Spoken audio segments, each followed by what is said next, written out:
Namaste. My name is Vaibhavi Naik, and I extend a warm welcome to all of you on the Festival of Bharat.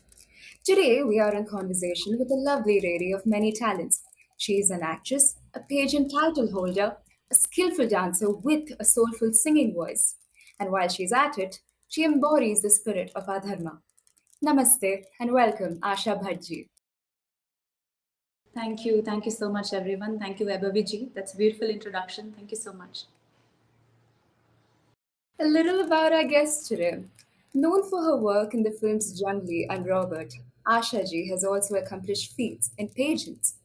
In 2014, she became the first Indian to win the title of Miss Supranational, a trained Carnatic singer as well as a Bharatnatyam dancer with a dedication to Seva and a love for Bharat. Asha ji channels the very Atma of Dharma through her work. Today, we discuss with Asha ji her relationship with Sanatana Dharma, her journey as an artist, and her views on the revival of our civilization. Asha ji, thank you for joining us here today. Firstly, how are you Thank you. doing? And I hope you and your loved ones are in good health. I'm doing very well. Thank you. So far, so good. How are you doing? I'm doing fine. And I'm glad to hear that you're doing fine as well. Asha ji, to begin with, I have watched your wonderful work and followed the content that you put out. You have always been overt about your beliefs and values, but what strikes me the most is the fact that you are very deeply rooted in Sanatana Dharma, in our traditions, in our Bharatnatyam. So, how did this relationship that you have with Dharma, how did this come to be? Through practice, I would like to say. So when I was a child, I mean, it's usual, right? Like dharma, karma, all these, like the words sound very heavy, and you don't have an actual definition of what it is to be precise when you're a kid. But then that's a journey. That is something that you start discovering as you grow old. Dharma, in simple definitions, means what? Duty. That's what we have learned, that dharma is duty.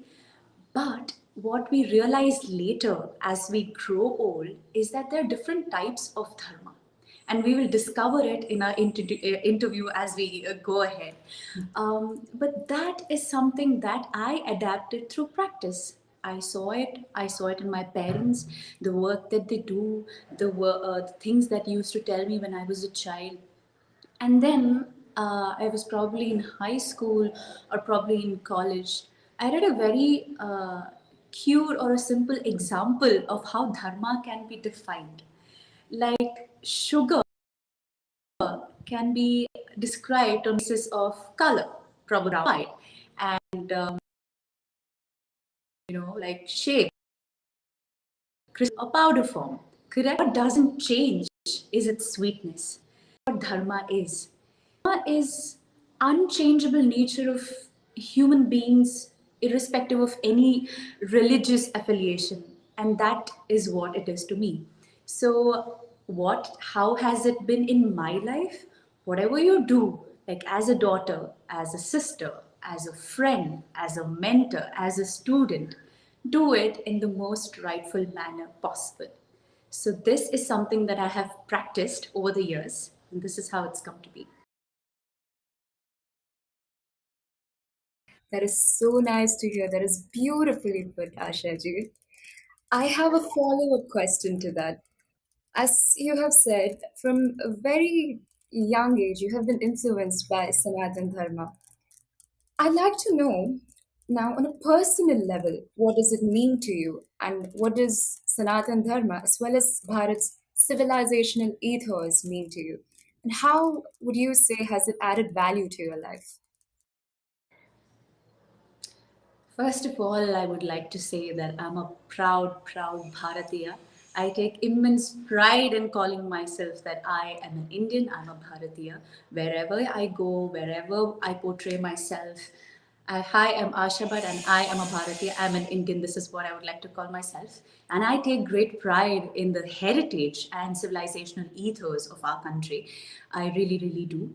And when it comes to Sanatana Dharma, the core constitution of Sanatana Dharma is upholding harmony, peace, respecting each other, and having kindness in heart. I think this is the core constitution and core nature of Sanatana Dharma. And Sanatana Dharma is absolute and prehistoric. So, in simple terms, on a human level, if we have to talk about it, if you walk hand in hand holding all these virtues, kindness in your heart, respect towards each other, and respecting their cultures, when you see India, we are so diverse yet so united. I mean, that is the uniqueness, and you will not find it anywhere in any other country. And I take great pride in that. And that is all Sanatana Dharma, right? And you don't have to define it in larger aspect and give like hardcore definition to that. If each of us just stick to these things and look after our swadharma, then our swadharma will be in alignment with Sanatana Dharma. And that is what I do on a day-to-day basis, and it's as simple as that. Absolutely, Asha. Moving on, you have been described as a pageant title holder, actress, an engineer, and a philanthropist. And because you actively post on your Instagram and now on your YouTube channel as well, which, by the way, our viewers are strongly advised to check out if you haven't already. Thank me later. Asha ji, I am an Indian classical music student myself, and I am in awe of your vocal talent. So just coming from this is just coming from a novice to a more established student. I'm not exaggerating or trying to flatter you in any way.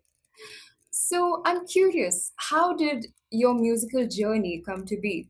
And would you associate your lessons, um, this training, to our Hindu traditions in any way? Okay, for this I have to go.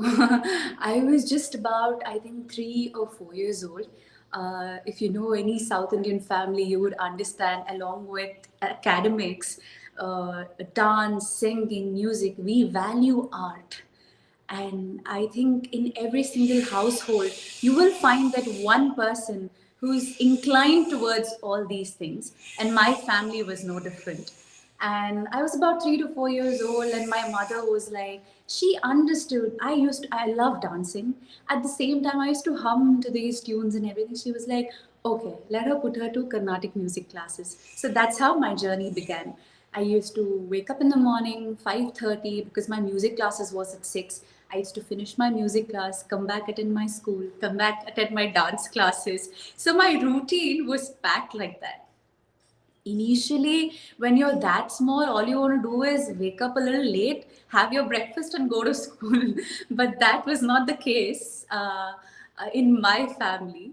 And I didn't understand the value of it back then. But right now, in the industry that I am in as an actor, I do understand that my primary foundation training, which my parents forced me to, pushed me into, which eventually I, ended enjoying, literally gave me that strong foundation for the profession that I am in today. So that's how my Carnatic music began. Secondly, Carnatic music, see, music is very sacred, and anything sacred is always in sync with the Almighty. As simple as that. So when we take our mythology, like every single god has been associated with one or the other instrument, or a raga or a tala or something like that. Like Saraswati is the goddess of art. With Shiva you can see Damru. With Nandi you can see Mridangam, and so many things like that. So in like, obviously when you talk about music, you sing when it comes to different gods, you sing when there are festivals. There's a song for sunrise, there's a song for sunset, there's a song for every single event. Beautifully written by a lot of esteemed people, prehistoric, and even currently I would like to say that the trend is continuing because it's continuously evolving. And this is how my journey began. And yes, as I said earlier, music is very, very sacred, and anything sacred is always in sync with the Almighty. Agreed. Asha ji, now if you are comfortable, would you mind singing a few lines from a song in Kannada, if you prefer, that you hold very close to your heart, that you find meaningful? Anything. A song in Kannada. Okay. So this is the song I used to sing back in school. I would just recite a few lines. ಜೋಗದ ಸಿರಿ ಬೆಳಕಿನಲ್ಲಿ ತುಂಗೆಯ ತೆನೆ ಬಳುಕಿನಲ್ಲಿ ಸಹ್ಯಾದ್ರಿಯ ಲೋಹದ ದುರ ತುಂಗದ ನಿಲುಕಿನಲ್ಲಿ ನಿತ್ಯ ಹರಿದ್ವರ್ಣವನದ ತೇಗ ಗಂಧ ಕರುಗಳಲ್ಲಿ ನಿತ್ಯೋತ್ಸವ ತಾಯಿ ನಿತ್ಯೋತ್ಸವ ನಿನಗೆ ನಿತ್ಯೋತ್ಸವ ತಾಯಿ ನಿತ್ಯೋತ್ಸವ. That's about it. Thank you. Asha ji, there is a word that is used in Hindi, in Sanskrit as well, if I'm not wrong. It's trup, which roughly translates to satisfied, but I think it's more than satisfaction. Not just being satisfied, but being pleasantly satisfied, being happily satisfied, feeling content. And I think that I'm speaking on behalf of the speaker, on behalf of our viewers and listeners, when I say that listening to you just a few seconds back has made my ears through. So thank you so much for that. And may I take the liberty here, since you have beautifully set up the atmosphere, to share a little something that I have learned during my musical journey. In chapter 10, verse 22 of the Bhagavad Gita, this is just an excerpt, but Sri Krishna ji has said, Vedanam Samvedosmi, which translates to, amongst the Vedas, I am Samveda. Now, a thing to note here is that the Samveda is the Veda of ragas and mantras. It's essentially the only one that acknowledges music so much, the only Veda that acknowledges music so much. In fact, it contains the very foundations of our Indian classical music. So, like with reference to your quote just earlier, music is sacred.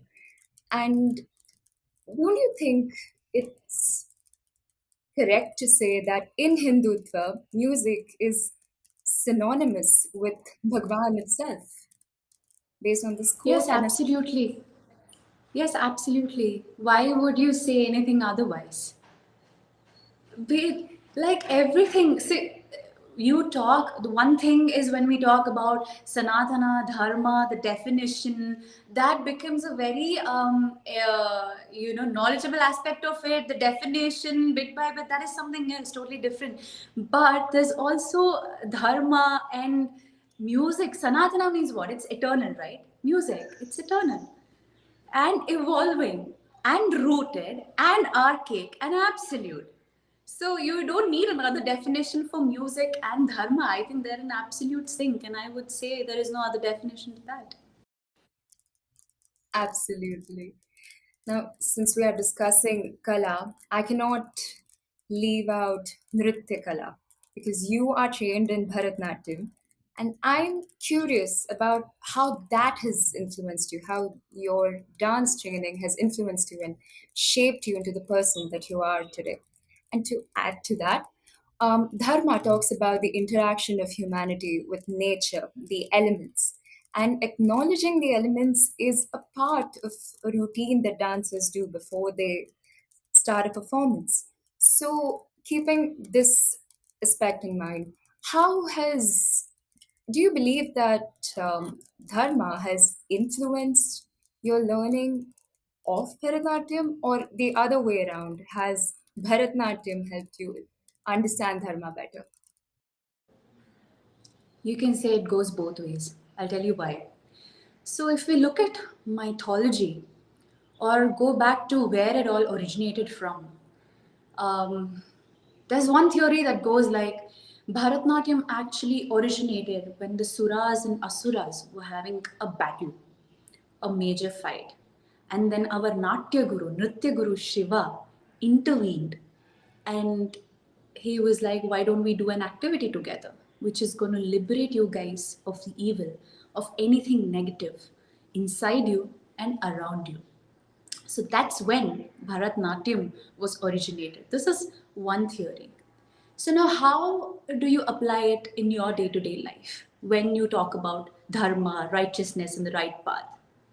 So when Shiva, our Natya Guru, did Tandav, standing on top of a demon, what does it signify? When we talk about our personal life, that is liberating your own self from the evil that you have inside of you, around you. Killing it, standing on top of it, doing the tandav, you know, on top of all the negative energies and cleansing your chakra and soul. So, if I can say, Bharatnatyam itself is there to liberate your soul. You can conquer your fear. I'm not just talking about stage fear, it's about everything else. Because I believe that any art form is not just superficial. When you dig deeper, get through the layers, years after years after years, when you read about it, when you practice it, you get enlightened with a lot of things that happens. When you read more, you understand more, and you are enlightened, correct? So when we talk about these things in respect to our day-to-day life, this is what Bharatnatyam does. It liberates you from the evil. And when you talk about bowing with respect to everybody, acknowledging the audience. So I'm talking in a very layman words out here. I'm not going very deep into the definition because I want our viewers to understand the analogy of where I'm coming from. So when we, go on stage, do our namans to everyone present, do our namans, invoke the God before we start our, dance performances, our gurus. Our dharma also gives a lot of value in respecting our gurus, Guru Pyo Namaha. So we also respect our gurus, our musicians, who sing for us, who give us the talas and the, instruments and everything while we are there performing on stage. We pay respect to each and everybody. What does that teach us? That I respect you, I bow down to you, thank you for giving me so much knowledge. So every single thing is imbibed. And talking about dharma teaching Bharatnatyam, or it's the other way around, it's both. Actually, it's one and the same, I would like to say. That's a beautiful way to put it, Ashaji. Moving on, I'd now like to discuss another concept in Dharma, which is Seva. Seva is innate to the Bharatiya ethos, and as the founder director of the Astra Foundation, you are no stranger to this. Tell us more about the foundation and the work you do there, and your understanding of Seva and why you think it should be a part of our day to day life. We used to read a lot about lines like charity begins at home. And Astra is as simple as that. That is something, it's a family trust that I started once I came back from my pageant, Miss Supranational.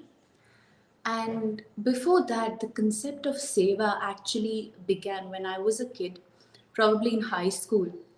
And I went to visit my mom's school, my Amma's school. That's called Naigar Shale in Sirsi. It's a very small town. And we generally listen to our parents talking about how they used to walk kilometers with barefoot, having all those heavy bags, just for the concept of education. They used to try so hard. We used to have these auto rickshaw mamas and everyone coming us, picking us up and going to school. We had proper uniform. We used to have all these, shoes, white shoes. Everything else was provided, right? And you have this idea that this is what life, when everything has been given to you, when you don't know what adversities your parents, your grandparents, or people around you have faced, the concept of seva will not hit you that well.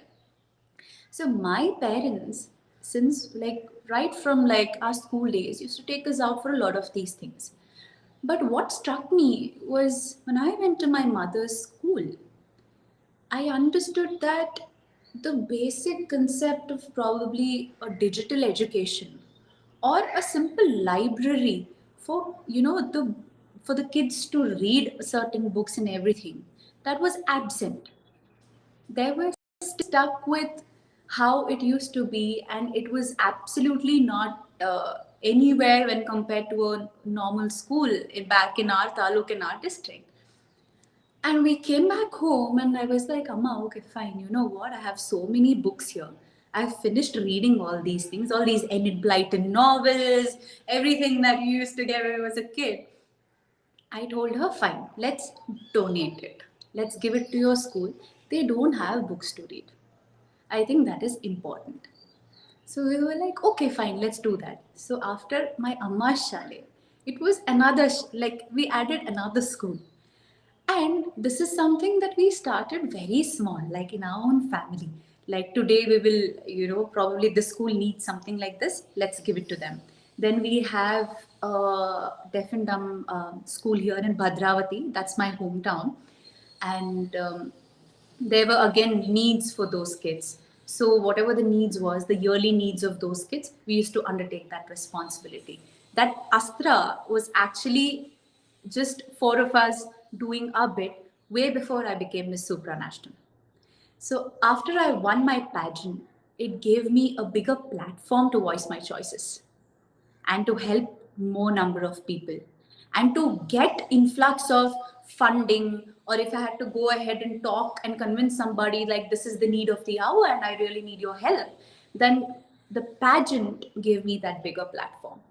After I won Miss Supranational, it took me about one whole year. I have traveled to around 15 plus countries doing these activities along with the Miss Supranational organization. So that is when I came back and I decided that, Amma, we will start this and we'll call it Astra, Weapon to Education, Empowerment. This is something that we are going to do. So we named it Astra, and I founded Astra along with my sister. She's also the founder along with me. And I personally believe that charity shouldn't be just for only one cause. There are multiple causes if you want to look at. So every year we pick up one such cause and we work on it. It could be, self-defense training for ladies or high school children. Or the second is we have kind of adapted one school and education of people who are below poverty line, who are extremely good and talented with whatever that they're doing, and educating a lot of after like after 11th and 12th, a lot of people actually don't have money to take up medical or engineering, because that actually requires capital if you have to study 5 years in a medical college or an engineering college, something like that. So we have adopted those students as well, where we can fund their educations, where they can become graduate. My sister is a doctor, so which is why we have also included a lot of medical causes also in Astra. Whoever needs, like be it like cancer patients or any cause, one year we take up that cause and we work around that. That is what Astra stands for. That is admirable, Ashaji. Now, as we are discussing, sorry, please go on. I forgot, the second question was how karma has impacted the society. I do remember. um, I don't see. I think the society gives you so much, right? If you look in a broader aspect, you live with people. The statement is, I don't care about the society. I don't know how well it works with each and everyone. It really certainly doesn't bode well with me, because I personally think that we have responsibility towards our people. When I say people, it could be in a smaller range or a larger range. What I mean is anybody apart from you. So, probably if you have a friend who is in dire need of something, if you could help her in any manner, little or big, go ahead and do that. That is Seva. You don't have to be Nelson Mandela or anybody to be a philanthropist. Each and every one of us can be that. Depending on the circle, depending on how much can you do in your personal capacity, that is Seva, and that is how you can impact. If each one of us can start thinking like this now, like with us, our family, our people, if we can help them in any manner, then that is going to grow bigger and bigger. And that is something that you pass on to your next generation also. Because when your kids see you doing the same thing, like I saw my parents are karma yogis, that they work for the welfare of everybody, not just their own kids. And that is something that I'm in awe of. That is something I want to be like them. And I imbibe those qualities in me. Right from school, how much ever possible in my maximum capacity, I want to do my best and help them in any possible manner. And I think this is very important. Big or small, do your seva in your own personal capacity. It's very profound, Ashaji. Now, as we're discussing service, we know that you have been a member of the NCC, the National Cadet Corps, and you have also stated that had it not been for acting, you would have been a fighter pilot.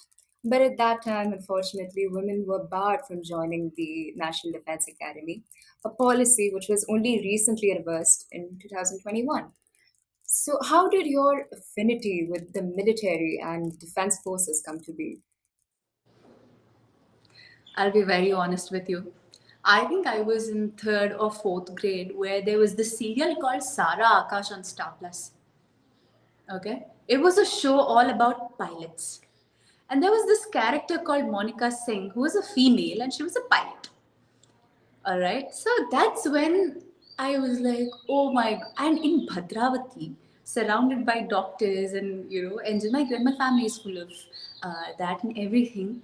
I don't have an army background, absolutely. Nobody in my family is in the armed forces. But somehow the zeal, the passion, the enthusiasm, the way she used to give that Air Force salute and march and everything. I don't know what was it that in that character that it really struck that chord with me, and I was like, Appa, I think I'll be fighter pilot one day. He was like, oh wow, not bad. Okay, fine. Let's you work towards it. We'll see. It'll happen, but you have to work towards it every single day. I'm like, great. I'm going to do that. And I think I was in high school.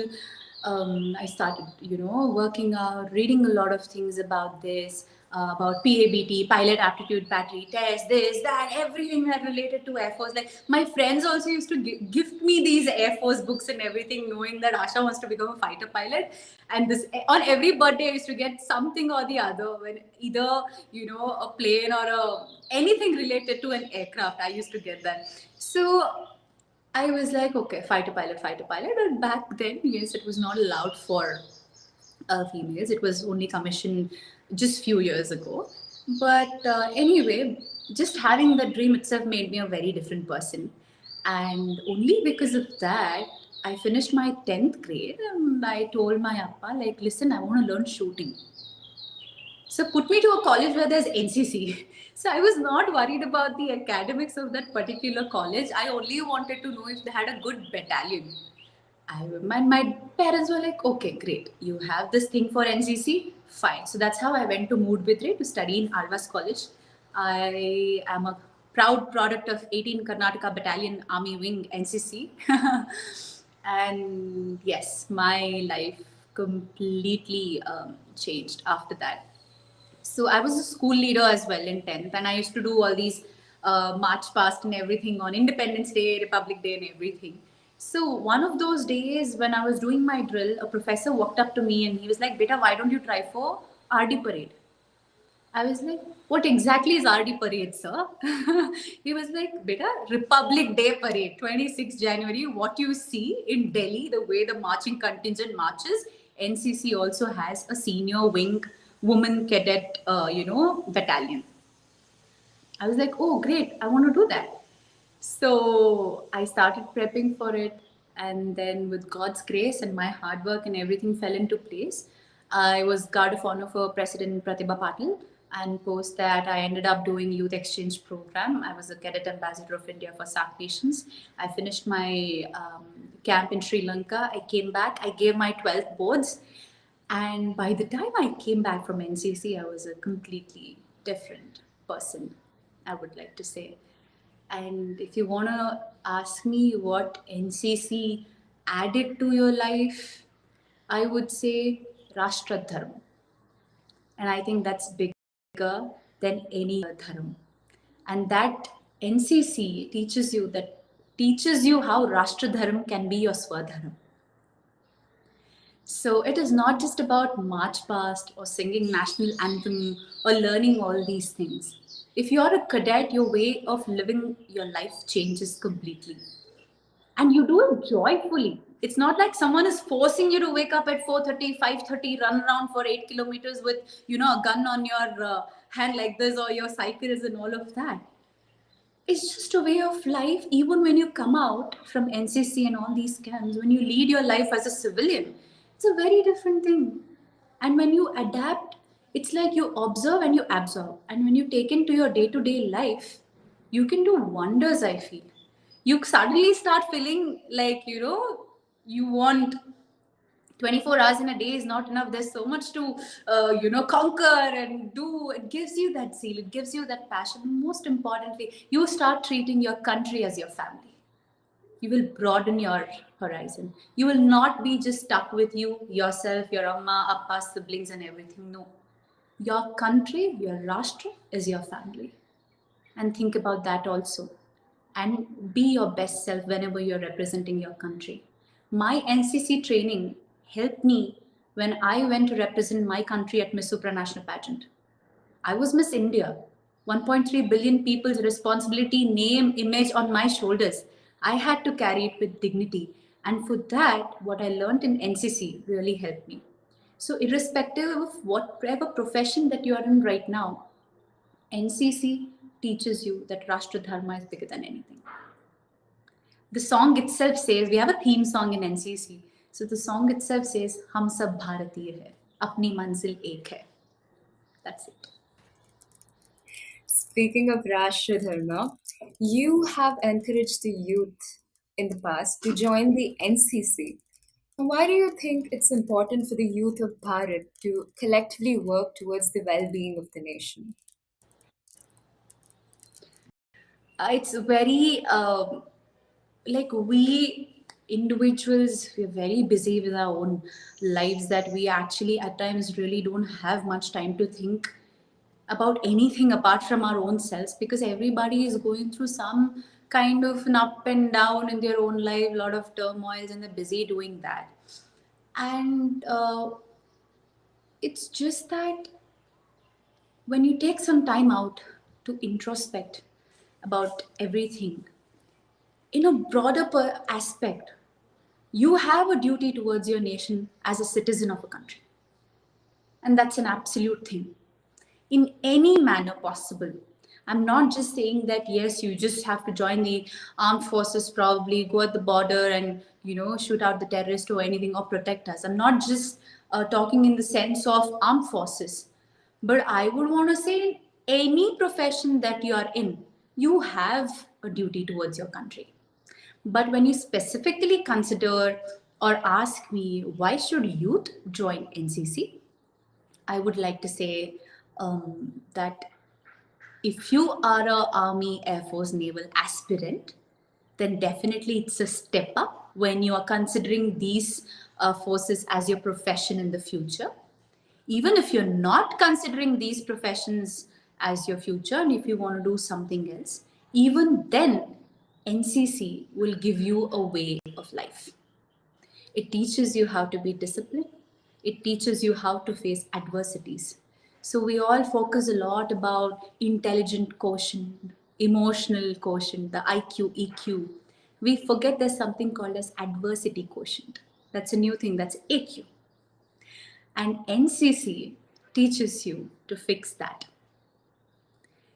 It's as simple as it will be like 4:30 you have to wake up, go for an 8 kilometer run, then you come back, you finish your mess duty, then you go ahead, you do your drill, all these things. It just feels like okay, it's just a camp. Maybe it's not, it's just going to be for a particular period of time when you're prepping for the parade or something. But no, even when you come back in life, even if you're an IT profession or me as an actor, we have erratic schedules.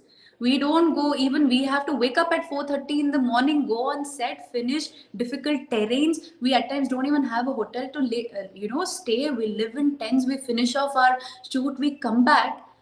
And how that has helped me, because I've seen much worse when I was there, and this I consider as a blessing. So adversity quotient, so that is something that also NCC teaches you. And I read it in a book, The 4Ds to Life: desire, dedication, determination, and discipline. And this gives you all four, the 4Ds to life.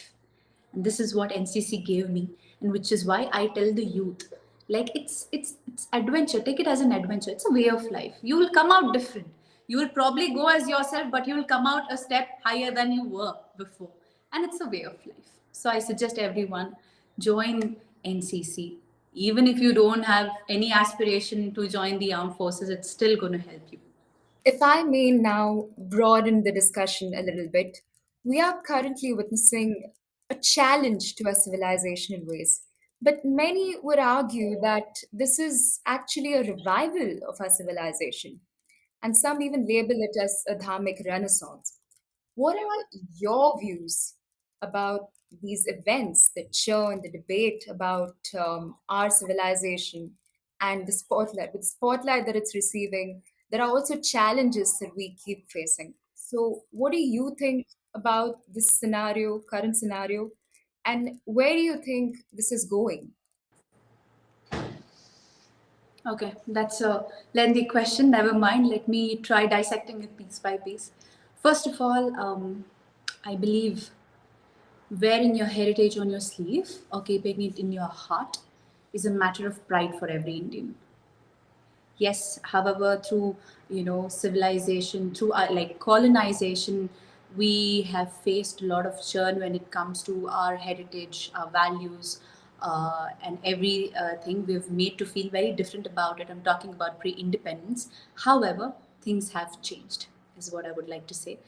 And what I'm seeing since 2014 is that we walk anywhere wearing our heritage on our sleeves, in our heart.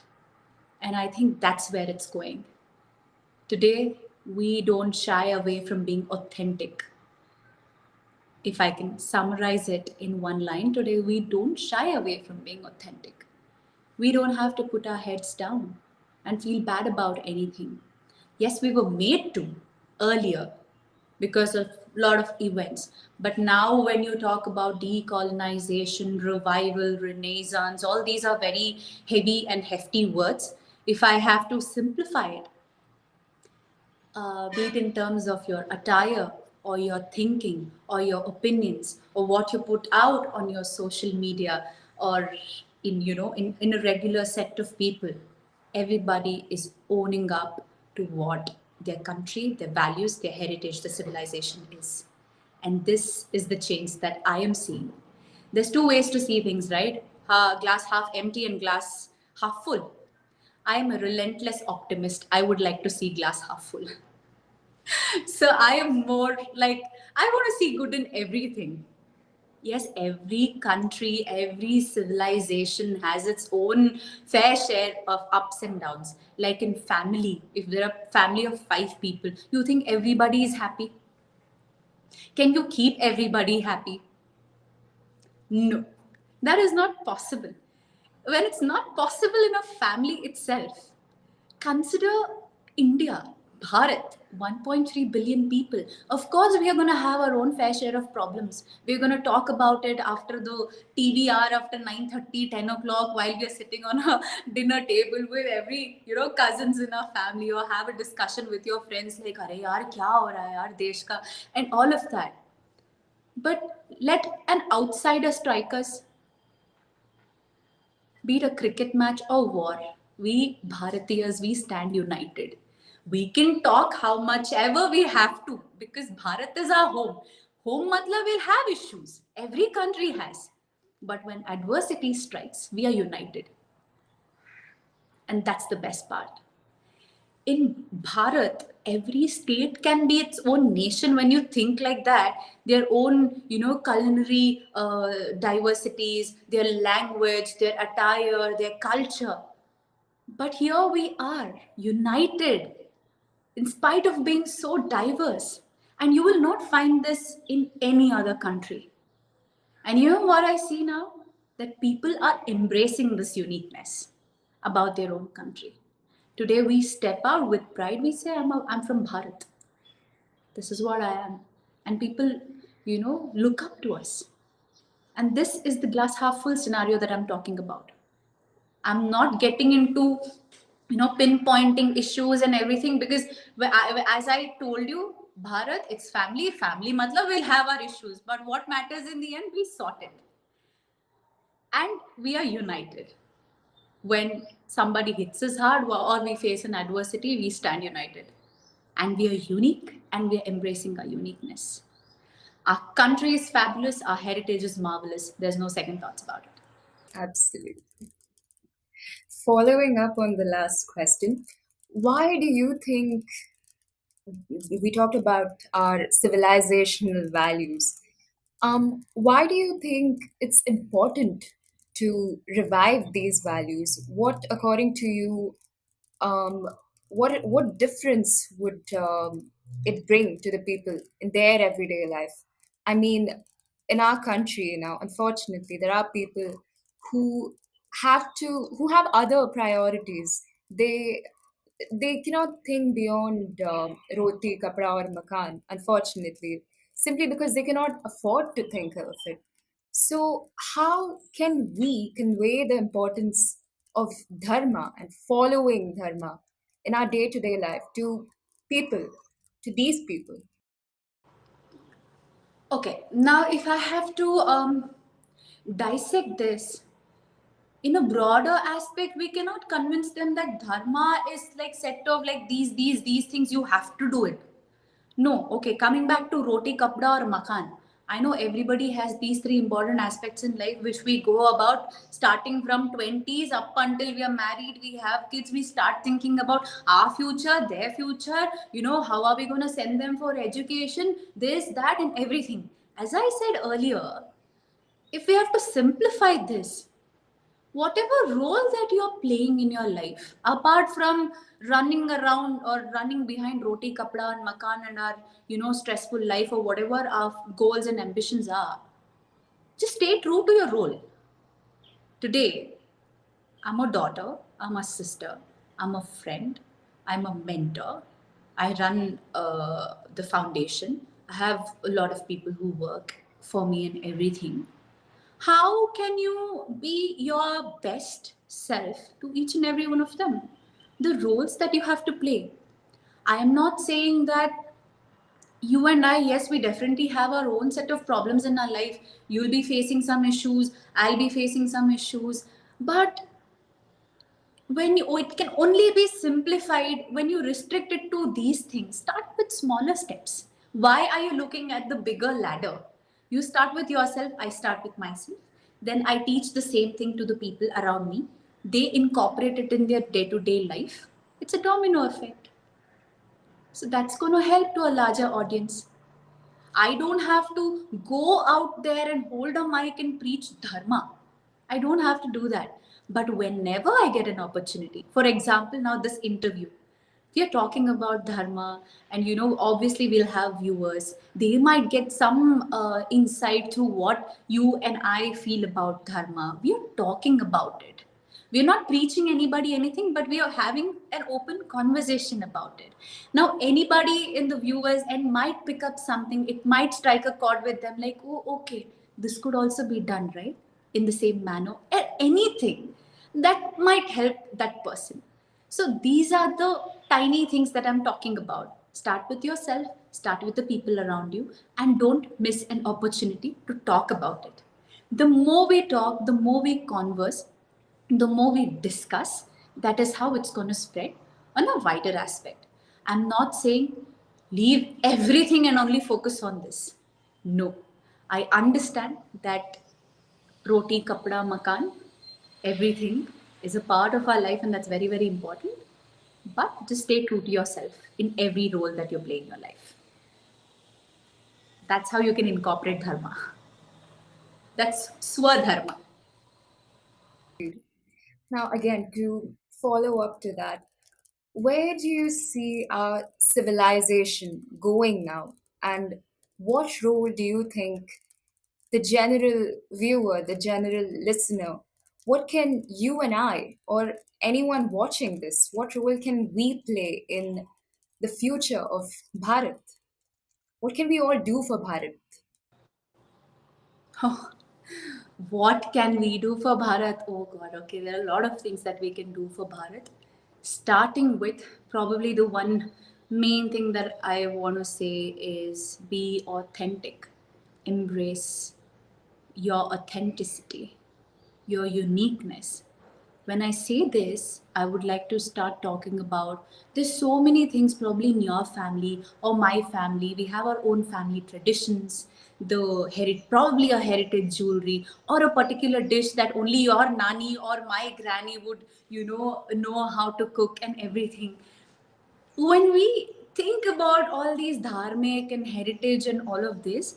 Start small. See what you can do. Like, see what is that unique factor in your own family. Like, probably there's a typical way to, a handloom or something that your granny would have. Probably that is something that you can pass it on. Know about it. Listen to them. Know about their stories, their hardship. Treat them as books. Treat your own elders as life story books and everything. You don't have to read all those big big books in your library. There's so much to just look inwards. So probably learn about that and pass it on and talk about it. Today, um, I just sit with my nani and my other set of people from my both mom's side and that side. And when I think about their hardships and what is that one thing that they want us to carry forward, when I have these discussions with them, they tell me a lot of things. And then I take it. Okay, fine. This is the thing. Oh, this is what is unique in our own family. That's a big question mark. And you get your aha moment, right?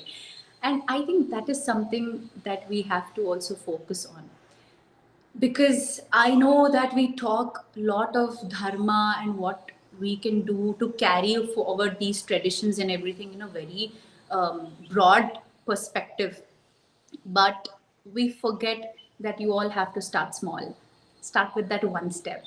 Probably from here, you will learn and you'll be able to carry it forward, pay it forward, the traditional, the heritage, from whatever is unique to your own family.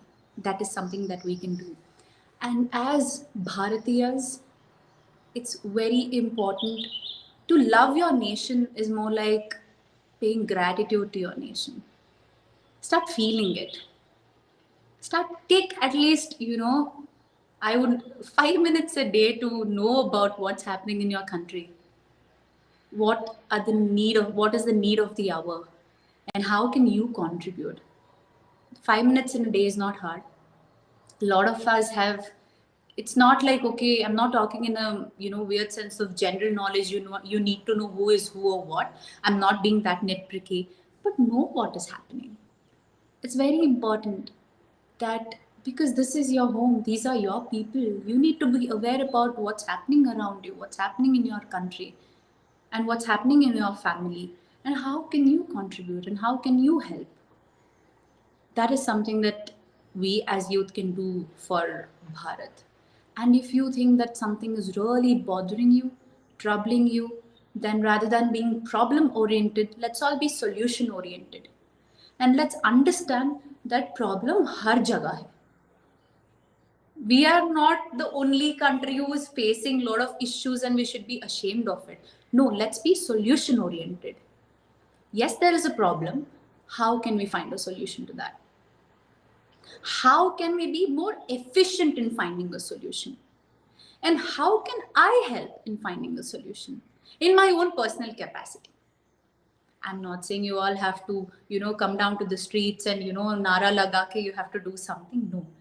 Whenever I say you have to do something, I mean it in your own personal capacity. What is it that you can do? By raising your voice, if that's going to help, then go ahead and do that. By writing about it and discussing it with your friends is going to help, then go ahead and do that. Enlighten others as well. Why keep the knowledge to yourself? So that is again something that we have to focus on, is let's all be solution oriented rather than being problem oriented. And let's stop cribbing. Third most important part, let us stop cribbing. Today, we are so privileged to be born in India, a country so beautiful, a country so unique, a country filled with love. And I say this again and again because I thoroughly believe there is no other country like ours. Name one country which is a home to so many diverse states and people. Name one country. There is absolutely none. And this is something that we have to know, that we are unique. Embrace it. This is the best you can do. And when you step out of India, and remember, when you're stepping out of India, when you're talking to a non-Indian, you're also representing your whole country. So carry yourself with dignity. know what should come out of your mouth, and understand and learn and everything. That's a different aspect. I'm not saying that बुराई नहीं करनी चाहिए, लेकिन घर पे करो and solve करो, बाहर जाके मत करो. That is something that I really feel it's very, very important. I feel this perspective, this thinking is the need of the hour. For it is something that every Indian, this is the way every Indian should think about. It's the need of the hour. It can help so many, it can help resolve so many of the issues that we are facing currently as a nation. Which No, comes again, see, it's sorry.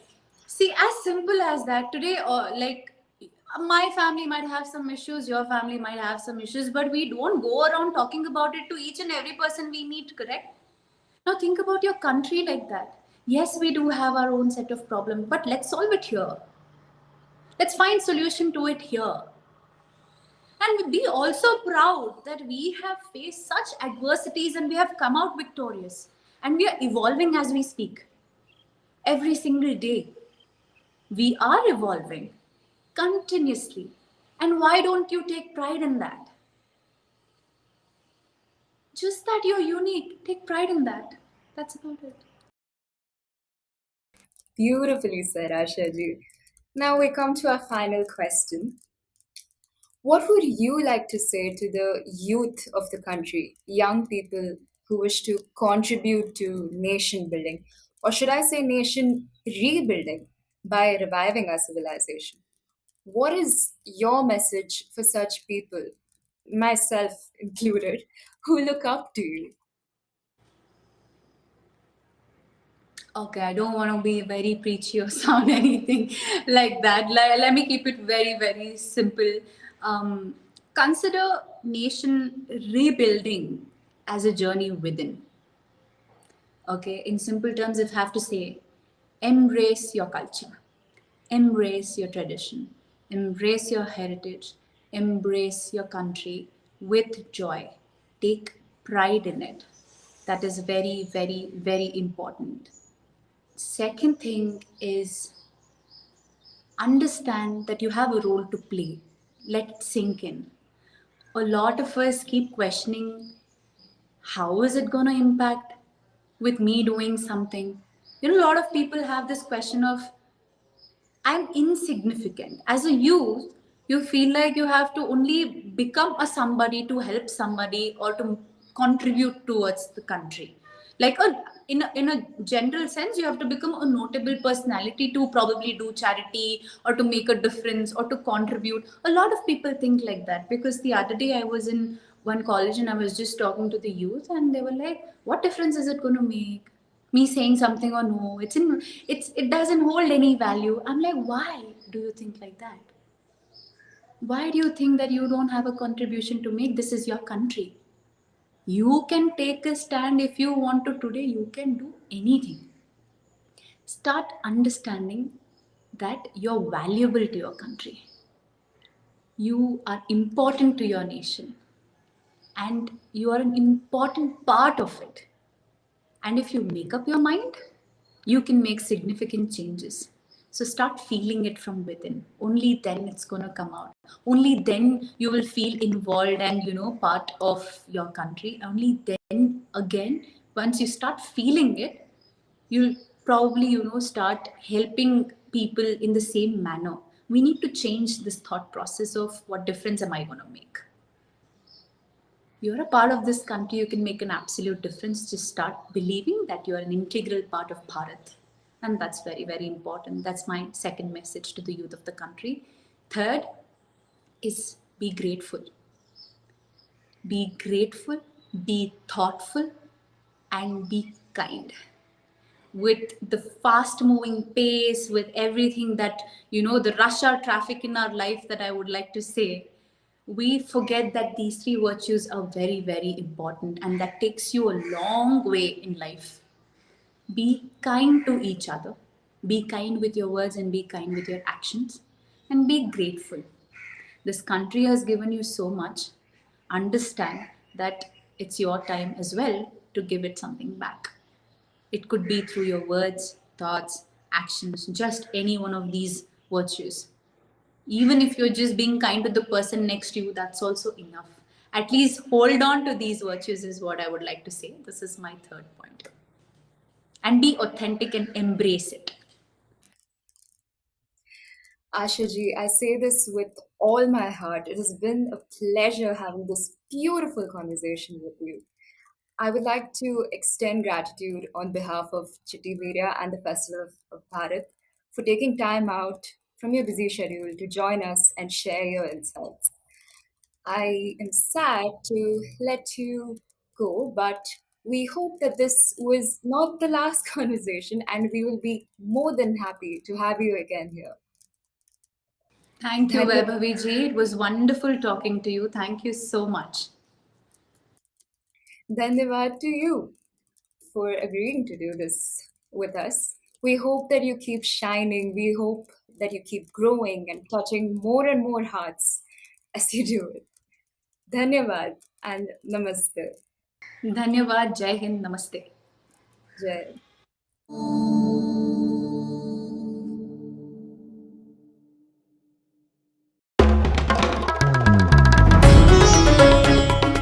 Namaste. We hope you enjoyed this Chitti Media content. Please remember to subscribe to us and switch on the notifications for this channel. For our other social media links, more content, and to support our work, please visit citti.net. Dhanyavad. Namaskar.